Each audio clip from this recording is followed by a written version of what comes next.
Well, hello everyone. This is Al Fadi, and I want to welcome you to a very special video series that deals with a timely topic related really to my home country, Saudi Arabia.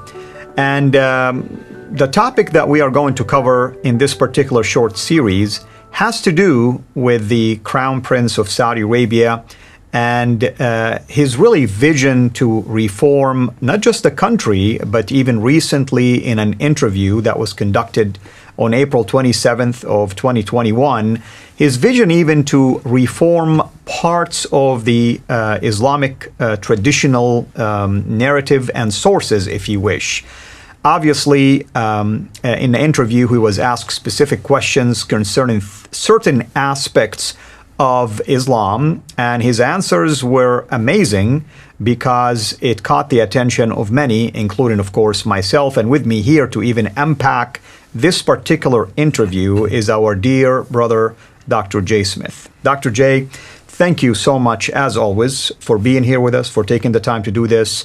But, you and I obviously talk about, multiple topics all the time, especially topics related to the origin of Islam. But little that I ever thought we will be talking about something related to this particular issue and the interview that was conducted with the Crown Prince of Saudi in April of 27th. Yeah. Well, I have been talking about this on the internet, and I have actually done 3 major videos, sessions on this with others. But I really wanted to talk with you because you are from Saudi Arabia, and I would like you now to think as a Saudi Arabian. You look like a Saudi Arabian. This is your dress. I want you to now go back as a Saudi Arabian. I want you to listen to what I'm going to present because this is the first time you're hearing it, this categories and the things I'm going to bring up. And I want you to react as a Saudi Arabian and also as a former Muslim yourself. Because what we're dealing with in this interview is earth-shattering. It's foundational concerning everything I've known about Islam. And it happened just a while ago with an interview that has now gone all over the world. Yet the repercussions to it, I think, are only beginning. And I'd like to know where we're going to go and see what we should see in the future. So there are a number of things I want to bring up in this series of episodes. First and foremost, I want to talk about it's Mohammed bin Salman. He is the Saudi prince. Now hold on a minute. When we hear Saudi prince, what does that mean? Unpack that first of all so that people know. Well, I mean, to say a Saudi prince, obviously, automatically any Saudi will associate them with the Al Saud or the House of Saud, which is the family that founded the Kingdom of Saudi Arabia. In fact, the Al Saud or the House of Saud is named after the founder Mohammed bin Saud, which we have a university named after him in Riyadh. The country is named after him. Saudi is after, the name of Mohammed bin Saud, who is the founder of the kingdom itself. And we're talking here about the Crown Prince, who is next in line to become the future king and the leader of the country. And that's why the comments he made in this interview are, like you said, have gone viral because you've never heard anything like it before coming from the top, basically, authority in the country. Well, let's go back, and I want to unpack this interview. Here, let's look at the slide. You can see a picture of the Saudi prince on the left there. That's Mohammed bin Salman. And he's being interviewed by Abdullah al-Mudayfar, who, in fact... Al-Mudayfar, yeah. Go ahead and say his name. Yeah, Abdullah al-Mudayfar. And so it's his show. Liwan al-Mudayfar's show is what is a very common show. It's a very popular show. And this was broadcast on Al Arabiya TV, which is the national broadcaster, there on April 27th. So it was a purposeful interview with the understanding that he was going to talk about what they call the 2030 project. Now, the 2030 project is something that was started in 2015 by, let's just call him MBS, Mohammed bin Salman. Everybody calls him by the 3 initials, MBS. So MBS initiated this project back in 2015, a 15-year project where they were going to modernize Saudi Arabia. And they were going to pull Saudi Arabia away from its petrochemicals, away from the oil, dependency on oil, correct, and make it a magnet for the whole world. Now, to do that, what they've decided is they're going to modernize buildings. Let me just show you this next slide. Here, take a look at this next slide. Some of these buildings are futuristic. Some of these buildings are already built. Others are in the process of being built. These are buildings that are all over, primarily in Riyadh, your capital, which is right there in the middle of the desert. So these buildings are enormous. Take a look at this one here. The one over by you. That's the one from this Mecca. one right here. Yeah. That is what the Mecca, that is the future of Mecca. Take a look at all those enormous skyscrapers that are around the Kaaba. Now, one of them has already been built, and that is the big clock tower that is already there. Right. It's which is the Mecca time, technically speaking. It's going to be Mecca time, Right. and he wants to bring all of time to begin with Mecca instead of the British Mean Time. Or Greenwich Mean Time, GMT. It's going to be MT, Mecca. And it's Mean being Time. implemented, by the way, by many satellite programs in the MENA area or in the Middle East. They use Mecca time as the standard time. As a standard time. We don't yet in the world. That's right. And what he wants to do, let's look at the slide again of all these buildings. He wants Saudi Arabia to be the magnet for all of technology. He wants to be the magnet for all education. He wants it to be the magnet for all social enterprise. And the fascinating thing is, you say that he is the crown prince, but he is the de facto ruler right now. He is the one that's actually controlling and running the country. His father is getting old. He's not really doesn't have the hands on. And this is the future of Saudi Arabia. So he wants to do this project by 2030. We're now into 2021. He has 9 more years to go.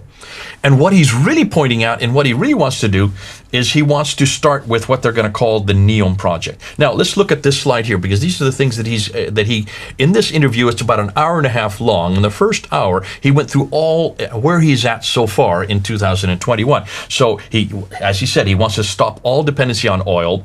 He wants to diversify the economy, and he wants to bring unemployment down to 4%. Why 4%? Mm-hmm. Because that's perfect. That's a perfect economy. You're always having people who are either unemployed or looking for a new job, and that's why 4% would relegate to that. He has already eradicated income tax. He wants to build these enormous superstructures in these major cities, particularly in Riyadh and in Mecca. We saw the pictures of that earlier. He wants to get the top 4 Saudi Arabian universities that are right now in the top 500. There are 4 major universities, one of which you went to, did you not? Which is the one you went to? King Abdulaziz University. And where's that? And that's in Jeddah. That's in Jeddah. Yeah. Okay, so that's one of them. 3 other ones, 2 of them are in Riyadh, 1 is in Jeddah, and they are in the top 500 in the world according to the Chinese, who are the ones who grade all the universities to send their students to. What he said is he would like to get those 4 in the top 10. So he wants to compete with Yale, he wants to compete with Harvard, he wants to compete with the University of Pennsylvania, Cambridge, and Oxford. He wants to compete with the top ones that are already there in the United States and in Britain. He wants those 4 to be in the top 10. So that students will come to Saudi Arabia rather than come to the United States and Europe. That's right. And on top of that, he then wants to bring technology to Saudi Arabia. Now, how is he going to do that? Let's look at the next slide. Take a look at this slide here. This is called the NEOM project. Have you heard of this? Yes, I mean, NEOM is the name of this future city that is technology-based. It's really out of this world. I mean, it's just a futuristic city in all aspects, technically speaking. Okay, I want you to look at this picture right here. This is the Gulf of Aqaba, and here is the Red Sea. So this is the Red Sea. Mm-hmm. There's the Gulf of Aqaba, and the NEOM city is going to be right there, right where that line begins. Right. And that line is this city right here. Okay, that's what it's looking at. It's being built. Here's another picture of it from another angle. Right. This is what we're looking at, and this is going to be built, they're saying, by 2030. They're already building it. He didn't say much about it. He didn't have to, because all the architects and all the engineers are already there. And then I want you to look at this line. See this line going up here? This is a line that goes from the Gulf of Aqaba all the way up to Tabuk. That's 110 miles right there. Mm-hmm. 110 miles of this. This is what they're going to do. They're going to put pods all the way along it. Pods all the way along it, from here all the way to Tabuk. In those pods, you have 3 levels. The top level is where you live. And that's where you work. And that's where it's going to be open to the air. And it's going to be all completely air conditioned. The second level underneath, which is underground, is the service level. That's where all the services are happening. That's where everything that keeps you going. So you can live comfortably up here. The services have to continue, but they're out of sight. They're down here. Right. The third level underneath then is the transportation level. That's where the red line is. And this third level is going to have a super fast train that goes at 110 miles. To go 110 miles, they can do it in 20 minutes without stops. Wow. Yeah. Now, they're going to be stopping all the way along for these different plots. Every one of those is going to be a little enclave, which will then become cities. They'll grow into cities.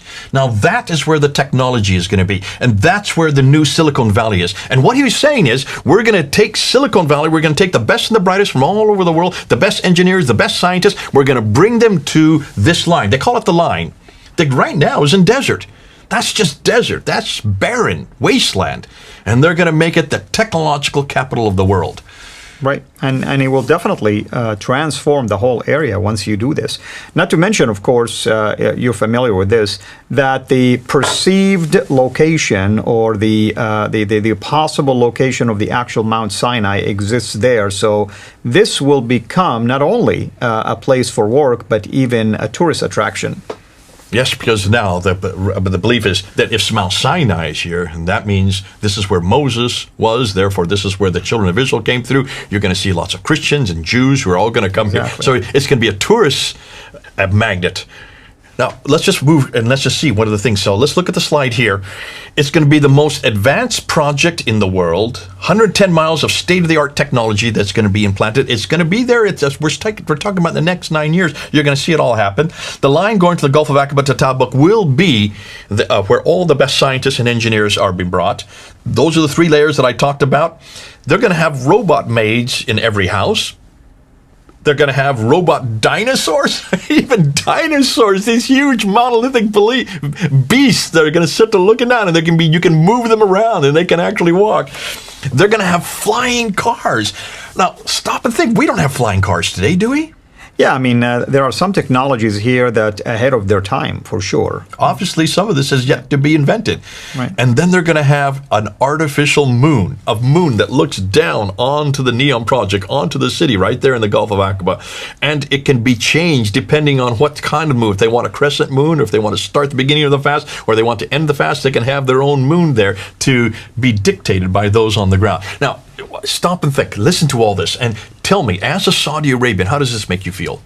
Well, of course, you feel proud the fact that we're heading in a direction like this, and this is without a doubt a new direction for the country. Of course, granted, Saudi has always been wisely spending their petrodollar. I mean, the country and the government always took care of us, took care of the people, took care of the cities, took care of the country. I mean, highways, wonderful architectural, taking care of the coastal lines, and even water, providing it from the sea, and so on and so forth. But this is taking it a step way beyond that. People are saying this is just like Dubai. No, it is not. It's beyond that. This is not Hollywood. This is not fairyland. This is not Disneyland. Dubai is Disneyland. This goes way beyond Disneyland, because this says this is serious. This is actually serious work. This is really going to be it's going to be the head of everything. This is going to be foundational to every type of technology that's yet to be cracked. Mm-hmm. We're going to be going to Saudi Arabia to get all our education. They're going to have hundreds and thousands of students coming in who want to be trained there, which means they're going to have to bring in all kinds of professors from all over the world, which means they're going to have to open up a lot of the rules and regulations. Now, stop and ask, what has MBS already been doing? You notice he is the one that has said that women now can drive. Absolutely, He's the drive. They can take off the head coverings when they're in public. And no need for the Guardian, system. That just happened 2 weeks ago. Yeah. He's pushing back on every one of these rules and regulations that we've known Saudi Arabia being so strict with. He's pushing back on all of them. Why do you think he's doing that? Well, so he can accommodate this. Now, that's to show you what he is doing. There is a problem. We're going to talk about that in the next episode, because this was brought up. See, remember I said for the first hour, he talked about all these accomplishments that he has done already and that he's going to be doing. Right. These accomplishments he's already done. Now he says, well, what about the future? Mudaifa came up with a question. Right. And of course, I mean, you and I know, once you're talking about a country like Saudi and headed in a direction like this, and especially what you mentioned about women driving, no guardian system, even the head covering and so on and so forth, I think people are starting to feel like, wow, are you sure you're talking about Saudi? Exactly. So I think next time we'll talk about what problem can this create. Okay, and that was the last 30 minutes of this interview. We've done the first hour. I want to talk about what happened after this first hour. This was absolutely lip-smacking. I mean, I was sitting there, and I wanted to go live there. I wanted to be there, and I was listening to him and said, wow, what a perfect place. This is the first time I've heard somebody who's actually creating a future that all of us want, but he has the money to do so. See, he has the petrodollars already in the bank. He is already putting this material together. He is already building these buildings. That rail line is already starting to be constructed.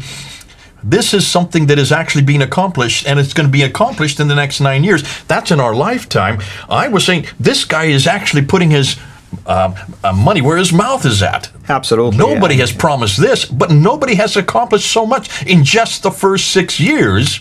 You ought to give him credit. You have to give this guy credit. Definitely visionary, and we'll continue. But there's a problem. I don't want to say what it is yet. Yeah.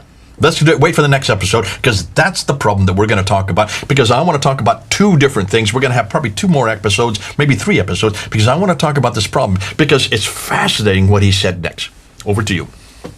And that's where we're going to leave off at the moment, because we definitely want to take a look at, what could happen by way of a negative reaction to this really 2030 vision and this amazing, interview, the comments that were made in it, and also where does MBS want to take this, the country and the direction he's taken in, which is amazing and exciting. I mean, I am so proud of the fact that he is doing what he's doing, but we need to be also addressing the other side, the side where there is an elephant in the room that needs to be addressed. There is some reaction that may come out of that. Let's take a shot at that and expose it for what it cost.